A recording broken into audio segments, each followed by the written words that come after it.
Matchmaker, matchmaker, make me a match. Jewish matchmakers are like the OG dating apps, except they help you avoid people who text you up after a couple of dates. From Aish, this is You Know It, and today we're talking about dating.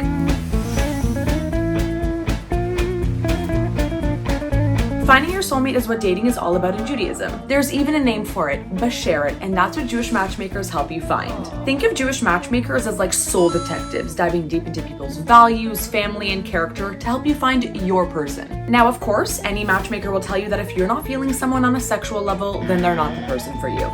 But Jewish matchmakers are skilled at searching beyond the surface level, because anything that's not from a person's soul can fade. How can you apply this to your dating life? Try to focus your search and swipes on what matters, more so than just a profile photo that lights you up. Religious Jews have been using a system called Shidduch dating to help them find their soulmate since like forever. Forever. Even if you're not religious, there's a lot to learn here. You dress your best, you meet your date in a public spot, you sip on some non-alcoholic drinks, engage in meaningful conversations, and decide if this is someone you want to marry.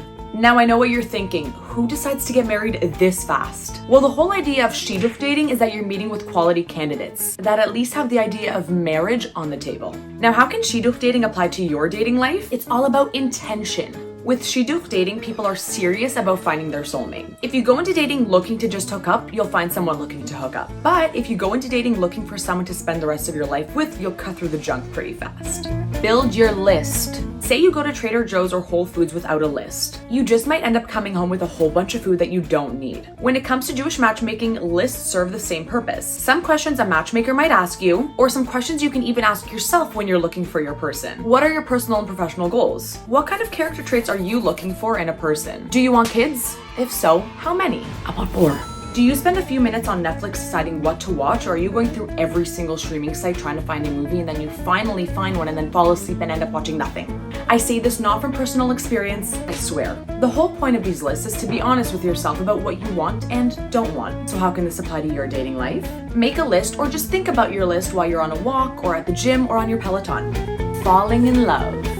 Watch any rom-com and you'll be left feeling that love at first sight is actually a thing. But speak to any number of Jewish matchmakers and they'll tell you that actually, while possible, it's not really a thing. Just ask Eliza Ben Shalom from Netflix's Jewish Matchmaking, who has a great saying: date him until you hate him. Meaning, even if you don't feel that immediate spark, keep going. Just because you didn't fall in love at first sight or second sight or third sight, you might at the 20th. In other words, date now, fall in love later. Let's dig into why. Compatibility and love are very different things. Compatibility typically does not develop while love does develop. You don't fall in love, you grow in love. Basically, get to know your person on a deep level and the love part will develop, because love isn't something that just happens, it's something that you do. It's what happens when you identify a person with their positive traits and then focus on that. And if it doesn't, well, at least you've learned more about the person you are looking for. From Aish, this has been You Know It, a series where we tackle questions big and small about Judaism, even the ones you're too afraid to ask. Hit that like and subscribe button to follow along and comment what topics you want us to tackle next.